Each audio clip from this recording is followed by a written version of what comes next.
Il suscite peu à peu d'engouement au niveau de la population togolaise, ces différents matériels en source d'énergie renouvelable tels que souhaités par le gouvernement togolais à travers sa politique énergétique. Depuis que cette politique a été mise en place, beaucoup de choses ont été faites. Aujourd'hui, il y a beaucoup de milliers de kits solaires qui sont distribués dans notre pays.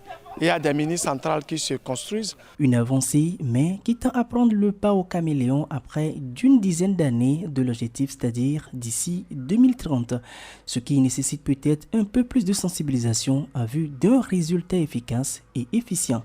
Voilà à quoi répond exactement ce forum sur les énergies renouvelables débuté ce 20 octobre à Lomé, une initiative de la synergie des acteurs des énergies renouvelables au Togo pour faciliter l'accès aux services énergétiques à la population togolaise, surtout rurale. Nous voulons consolider cela, nous voulons accompagner cela, nous voulons faire en sorte que les paysans, par exemple, les agriculteurs, ceux qui nous permettent de manger à notre faim, puissent le faire autrement grâce au kit, n'est-ce pas, de pompage photovoltaïque, que l'État aussi accompagne par les subventions, etc.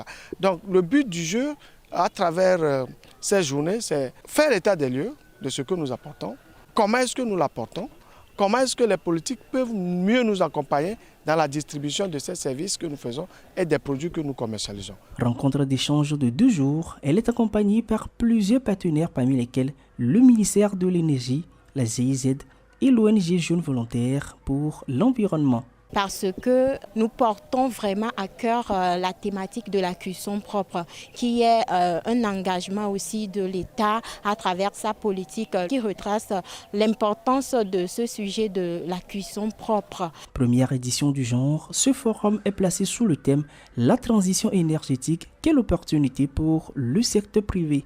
Il est organisé en prélude à la Journée mondiale des énergies, prévue sur le 22 octobre 2022.